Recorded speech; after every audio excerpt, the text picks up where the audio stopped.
Welcome Docs, former owner of RBLX TRADE, one of the biggest, most notable people in Roblox trading. And we are going to ask him all the questions about the website, when he started trading, how is he so good at projected flipping, and really how he just changed a lot for trading, even if, you may have never heard of it. The glaze is crazy, bro. Okay. The glaze is crazy. All right. I'm not glazing, bro. All right, listen, I got the first question for you. All right. Appreciate your time. Thank you for joining in. You didn't have to do this, so I really appreciate you. Thanks for having me, bro. What got you into Roblox trading? Like, what started, all of this? I started trading back in 2016, and the reason why I started trading is because I wanted to get Dominus Rex, because I just really liked the look of Dominus Rex at the time. I had initially traded up from, I believe it was like 5K, around 400K. I got Blue Sparkle Time Fedora back in the day, and I was kind of content with that for a while, and then I ended up getting scammed out of all my stuff. So I was like, damn, bro, it really made me really mad. So I was fine with Sky Blue, and then once that happened, I just got so mad. I was like, you know what, I'm locking in, bro. I'm locking in. And then I went from 60K or something, because when I got scammed, I only had a CF left, because I had gotten from 5K up to the Sky Blue, which is 400K something at the time. And then in the end, I got left with CF, because I had to pay back my friends some stuff. And then within a span of maybe 8 months or something, I just would grind trading every day. This is I was 13 at the time. This is middle school or whatever. I would just grind it literally every single day, and I got from it was the 60K that I had in CF all the way up to 4 million plus in around 8 to 9 months. And I also got Domino Crown too, which that's the most expensive item I've ever owned, Domino Crown. And that was back in 2018. It is kind of crazy though, because back in the day, Domino Crown, all the stuff that I had 4 million, and that was I think I was 80 on the leaderboard at the time, which now 4 million, that's I don't even know what that is. I think that's 1,000. But no, it's not 1,000, but it is not anywhere close anymore to the top 100, which is just crazy to me. That is crazy. Thank you, Docs, for telling me that. I remember when I was in middle school, I used to trade every day, but back then I was horrible, bro. I was bad. I was clean failed trades. I thought I was cooking. It was online school, COVID. So thank you for sharing that. Getting scammed and turning that into motivation, and locking in, it's crazy, bro. And you're still somewhat on the leaderboard. even if after everything, you still have a crap ton of value. So thank you for sharing that. You are very established, in my opinion. Let's get to question number 2. With all this about the Sparkle Time Fedora, CF, what was the most amount of value that you've ever had on Roblox? Maybe your peak. I would have no idea. The most amount of value I think I've ever had at one point. I usually don't like having a lot of value at one time, just because I feel it's usually pretty risky to have too much value, just because I feel the risk of getting terminated is just way too high. True. The most value I've ever had, and I say this quote unquote value, is because this is mostly in hordes. The most value I had was I think around 20 million, because I had a horde of times 30, or I think it was 31 Neon Green Crazy Crown, which is pretty much all the circulation of Neon Green Crazy Crown. It's literally one of the top 3 hordes of all time or something. But I collected that, and because it got valued at 450 on Ralamons, and mind you, it started all when I started collecting, it was 100K. By the time I was done collecting it, I had literally gotten $1 million for one of the copies, which is to me that was legitimately the stupidest trade I have ever made. I still laugh my ass off. I got blocked. I literally got blocked for that trade because it was so bad. The other party. But yeah, no, it was such a bad trade, but it got raised to 450K, and I think when it got raised, that made the value of the horde raised to 13 million. I also projected the horde that I have Da Vinci Copter at the time too to 100K plus. So in total, my value may have been 20 million, but it was literally in a bunch of projected Da Vinci Copters, and it was also just an incredibly expensive horde, which obviously when a horde is really, really expensive, it's nobody's gonna pay that much for it, if that makes sense. So it was all pretty much an inflated value. That is crazy. Owning all the copies of item, it gives you a lot of room to, definitely not manipulate it, but you have almost complete control, and that one trade really sets you up, and 20 million is quite a lot. Thank you for sharing that. How many projections have you done yourself? Because I know in your Nothing to Legit video in 24 hours, you use projections to, reach that goal. How many projections have you done yourself? I've done 26 total projections, which that's the most amount of projections that anyone has ever done before. Wow. Nobody's done anything higher than 26. A lot of the projections that I would do though, I don't think the record could be broken today, just because there's just projecting is just a lot harder now, and it usually costs a lot more to project. What I used to do back then is I would kind of just project a bunch of small items. So just for example, I would project something from 1K to 15K and then dump it all and stuff like that. That's not really possible anymore.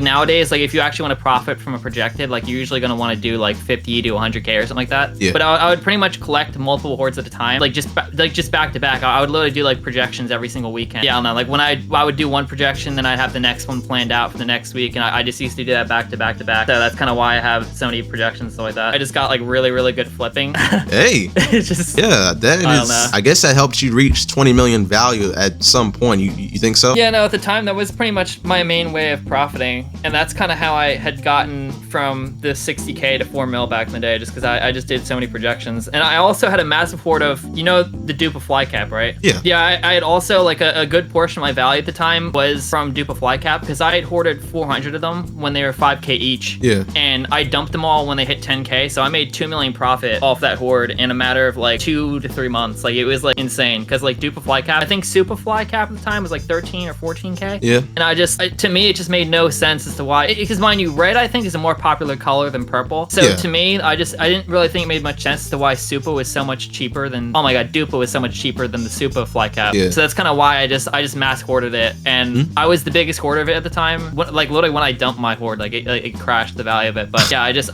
made like Yeah. a lot of profit off that at the time. Yeah. The ways that I made profit throughout trading has mostly just been a combination of like hoarding and projecting and stuff like that. Thank you for sharing that. I've never projected an item myself. I get it from the supplier. Hey, I work with it. We're gonna ask the next question. We're gonna transition to, I hope we agree that you're most notable for, which is the RBLX TRADE website. You think so? Probably agree with that, yeah. Yeah. So how did the idea for the website to even be like even developed in the first place even like come to your mind? Like, because I know that, you know, there was still Roymons at the time. Like, what made you have the courage or like even the idea to like, oh, I might want to, you know, create something even though Roymons is, you know, obviously at #1. Like what made you have this idea? I didn't have the idea for it. What had happened was I had found RBLX TRADE because when I would collect the Da Vinci copters, would kind of go out of my way. Like the reason why I got so many Neon and Crazy Crowns and Da Vinci copters is because I like would pretty much just find every single owner. And one of the websites that would help me do that is RBLX TRADE. Oh. So I had used the website for a decent period of time, and I had created a group, because this sounds a little bit silly, but Rollmons, well, they honestly still do to some extent, but they kind of suppress hoarded items and they don't raise them fairly, and they kind of like, there's a stigma against hoarded items. So I had made a group at the time called Hoarders. In the Hoarder server, I wanted to have a bot for like making my own values and stuff. Yeah. And I had gotten in contact with the developer for RBX City, who was Nature at the time, and we decided, after like kind of talking for it, because we were developing the bot, and after talking for a bit, I was telling him about like RBLX TRADE. I was like, this is like a really cool website. Like they have private inventories, tournament inventories, like all this stuff. It was a relatively small website at the time,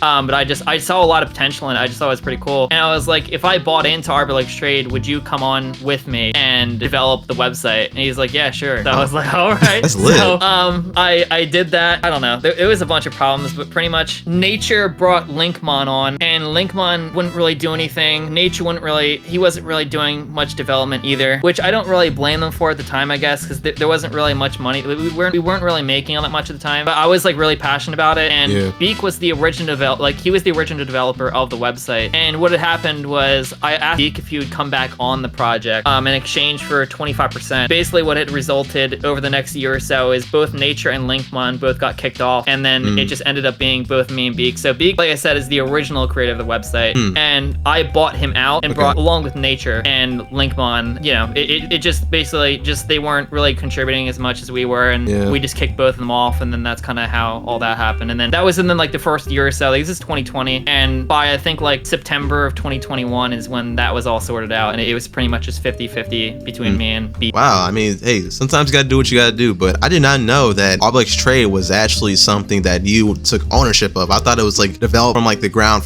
by you, but I did not know that. Now with the next question, how did you grow the site to have so many like people, just hundreds of thousands of people that actually even think about coming to this website, and they actually did? And you must agree, RBLX TRADE did get somewhat pretty big, in my opinion. I mean, how did you get so many people to fall behind you with RBLX TRADE? Like, how did you do that? Well, it took me like around like a year or so to kind of figure out what exactly to do. Because to me, it wasn't like, obviously I was 16 at the time when I started RBLX TRADE, so I didn't really have any experience in this, I guess. It took me around like a year or so to kind of figure it out to some extent, and I would kind of attribute the majority of the growth that we experienced due to like a really like strong like presence in terms of socials, and also search engine optimization, just kind of optimizing the site for search and whatnot. Because our website was really popular, and just it got a lot of organic traffic and stuff just from Google search and stuff, just because, like I said, we optimized it pretty well. And the marketing side of things, like obviously I ran like I ran our Twitter, I would post on YouTube, I would run the Discord, I pretty much did everything in regards to socials, and I was like really involved in all that. And I just actually the Twitter Twitter we had bought from Calwina because the Roblox trading Twitter account wasn't originally ours, and I had purchased it off him. I overpaid a lot for it at the time. The thing is, I saw a lot of value in it because obviously it was the most popular Roblox trading Twitter at the time. So I obviously knew that since he was already ahead, he was gonna stay ahead, and that obviously was the case. So yeah, I don't know. I paid $5,000 for his Twitter at the time, which is like a really huge overpay for the Twitter, but it ended up working out in the end, obviously, because especially when the UGC Limiteds thing came around, us posting on the Twitter, like it brought so much traffic to the website, and it was a huge thing with regards to growth on our Discord, like with regards to like the website. It was just massive, really. Yeah, especially the shout out by Shark Block. Ooh, we don't talk about that. I still remember that. Crazy time. How long have you been playing Roblox? I know this kind of goes away from the website, but how long have you been playing Roblox? Because honestly, I have no idea, and I know that you've been doing a lot on Roblox and a lot of contributions. Like, how long have you been playing Roblox? I started playing Roblox back in 2011, like late 2011. My first account was literally created in like December of 2011. So like I said, it's like literally like right towards the end of 2011. I just would play a bunch of random games. I don't know. Roblox is like the only game that I've consistently played over the past like decade or so. Like, I don't know why. Hey, I could say the same thing. Thank you for sharing that. I really appreciate it. Now, this one is a pretty interesting question to think about. What was the most difficult feature to make on the website? Because I know that, owning a website, developing it with, like your person that you had with your team, what was the most difficult feature to implement, would you say? The most difficult feature to implement, probably say, was the on-site catalog was the most difficult, because we had to figure out like how to get all the IDs for the catalog items. We had to figure out like how exactly to get all the owner data for catalog items. It was a lot. Like it was just a really huge thing. In terms of individual features, I would say that's probably the biggest thing, but in terms of like biggest thing overall, I would say was probably the development of RBLXTRADE 3.0, which was the latest version of RBLXTRADE. That was like we had to do so much stuff for that. Wow, thank you for sharing. And obviously the on-site catalog was literally part of that. So that's what I'm saying. That was the most difficult part about it, I would say. Wow, that is a lot. I've never developed a website, so I wouldn't know, but it seems like there's a lot of things to keep track of, how to make, input the values, and then the wrap and all that. That's just my rough idea, but thank you for sharing that. It's not easy to make stuff, develop.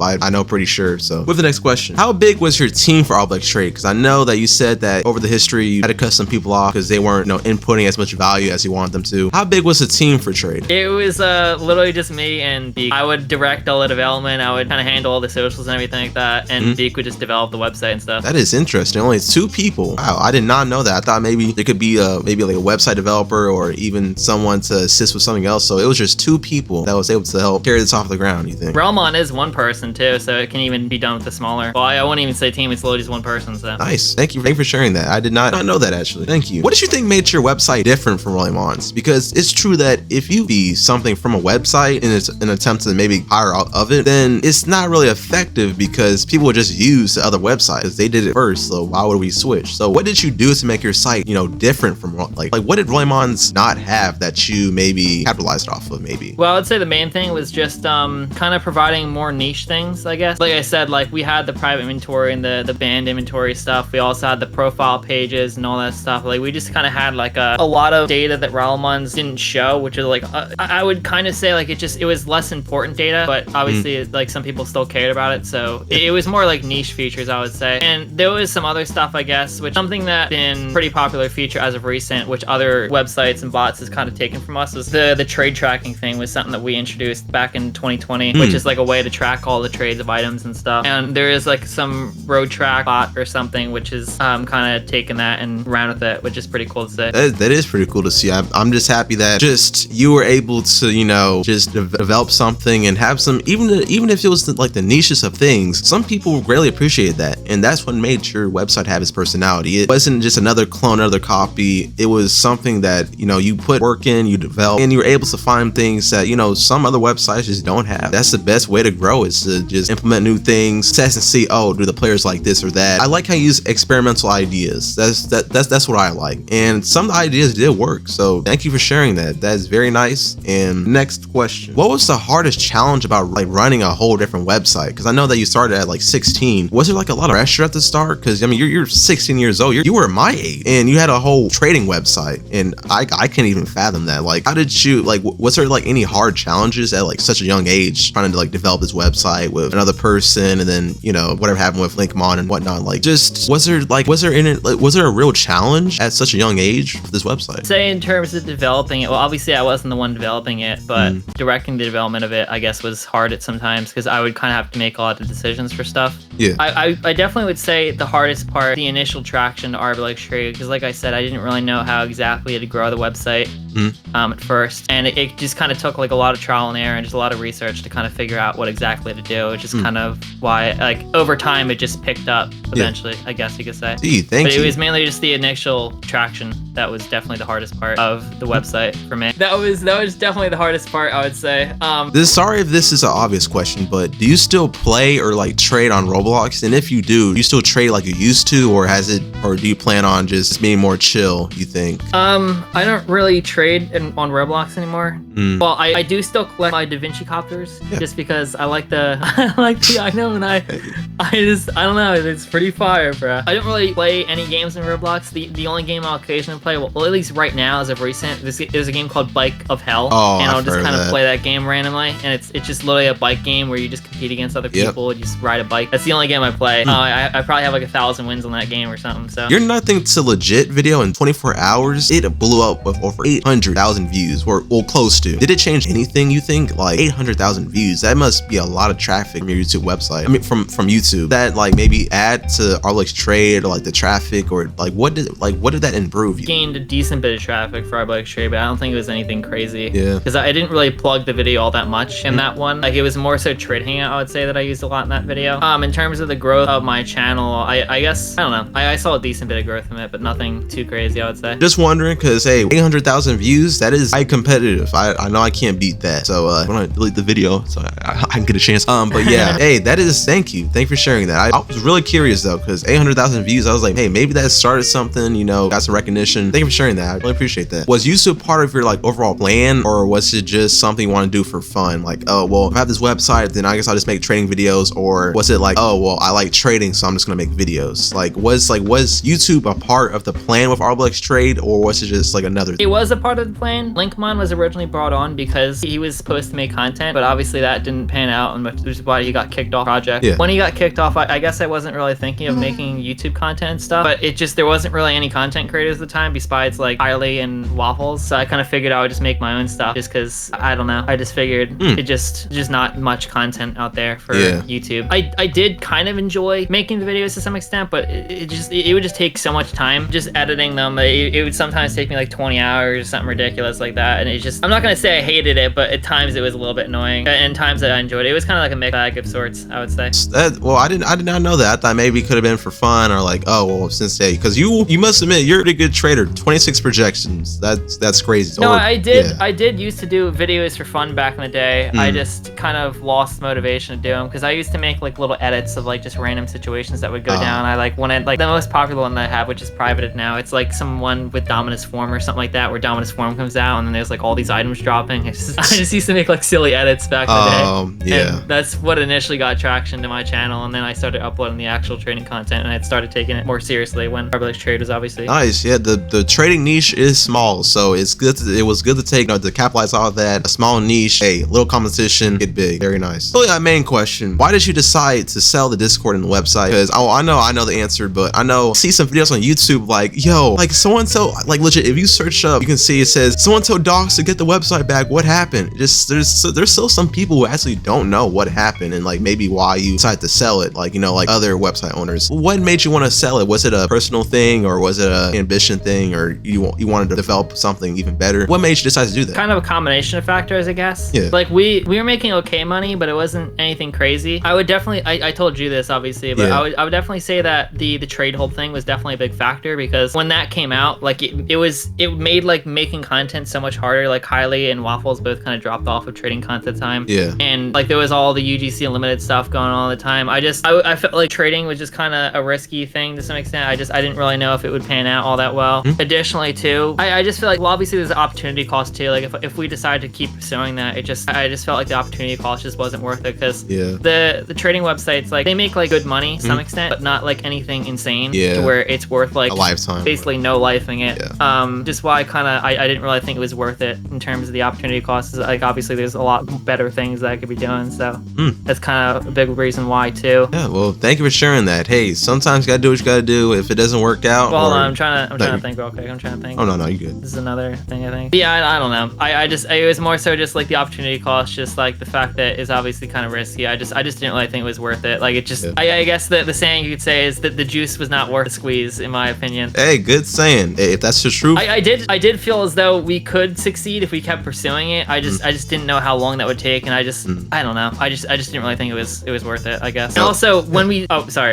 we had also tried launching a subscription service too, and when we launched that, we didn't really get that many subscribers. I definitely think there was a few things that we did wrong with the subscription service. I think we overpriced it, and also didn't have enough features in the subscription service and stuff like that for it to be worth it for people. But yeah, I don't know, when that happened too, like it was kind of a combination of different factors, just the opportunity cost, like the trade hold, the subscription thing not doing really well at the time. We just didn't really think we just didn't think it was worth it, I guess, why we sold it. We just kind of think that Roblox in general, like there's just not that much opportunity, just because of the fact that the demographic for Roblox is a lot younger, so there's just not much to monetize off. Yeah, makes sense. That's why, finance, even though Roblox, has trading, finance is very different from Roblox in some ways, because, the audience, and so that makes sense. Hey, sometimes, you squeeze it don't come out, pause, it is what it is, man. It is what it is. With this question, was it hard to let go of something that you built up? I mean, you've been doing this ever since you were 16 years old. Like, you had this website. Was it really hard to let it go? Like, at any point, like when you were selling it, you're like, man, I'm really doing this. Like, I guess this might be it. Like, did it really affect you in any way, you think? I would definitely say yes. In the process of selling it, not really, no. Like, I didn't really think much of selling it. I was kind of like indifferent to it. It was like, I just felt as though like that's kind of just what I need to do. So I was like, I'm just selling it, it's whatever. But I definitely would say like post selling it, like I would say like probably like the month or so after selling it, like I was like really conflicted about it, because I was like, oh my god, why did I just do that? I don't know. It's like during the process of selling it, it was fine, but then after I sold it, I was kind of like a little bit iffy about it, because obviously that's something that I built up, like that's something stable that I had, and I kind of just sold that, and I'm kind of taking a risk to some extent selling that. I just a little bit, I didn't really know how to feel about it at the time, but obviously I'm over it now. I just was kind of just unsure about it at the time. Yeah, I mean, something that big, I mean your feelings were completely normal. I mean, something that you spent so much time on with, another person, and building it up and actually getting like a community, like this was sort of like over like 100,000 people, for example, an actual community, and for you to sell it, like I would feel conflicted too.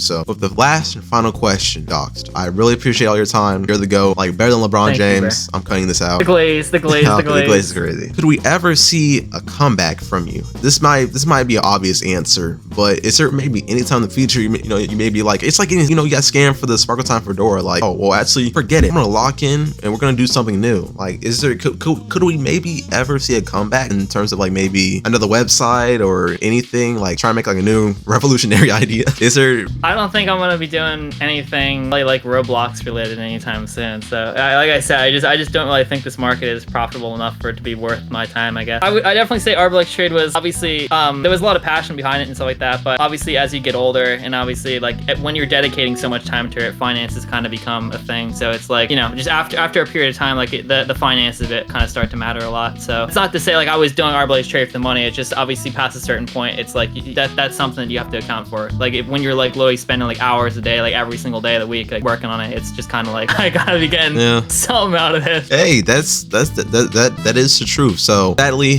Roblox may not be the most marketable thing, but hey, thank you so much for all your time. Some of these questions you answered with me with, I did not know myself. I was, especially with the development team, I thought, this website is like quite the big thing. Like there's got to be like maybe like a UI developer site, like maybe 2 people. Well, I'm not trying to glaze over that, but like crazy. I didn't know. I definitely give a lot of credit to Beak. Like I said, Beak is like a really talented developer. Yeah, and he's just really good. Yeah, very good developer. I mean, he did a lot. Probably has some pretty good ideas too. Well, I know that you are more the director and like more social media and stuff, but yeah, W Beak, I would say that W Beak, he did something pretty big. Don't forget that, Beak. He's the GOAT for real. Doxed, thank you so much. I really appreciate that. Thank you, bro. Thank you. And viewers, we will see y'all in the next video. The next video is gonna be absolutely crazy. All right, I'm not trying to do like a little. It's gonna be a crazy video, guys. You gotta tune in. It's gonna be so crazy. I'm serious. This video hasn't been done in years. Only other person to do this. Hasn't been done in years, guys. You gotta tune into this video right now. Okay, yeah, to tune in, guys. Watch it. Yeah. It's linked right after this video, guys. No, it's gonna He's take, linking it right after this video. Okay, yeah, it's gonna take quite a while. Yeah, please no. Oh, anyways, I'm gonna quit yapping. Thank you so much, dogs. I'll see y'all in the next video.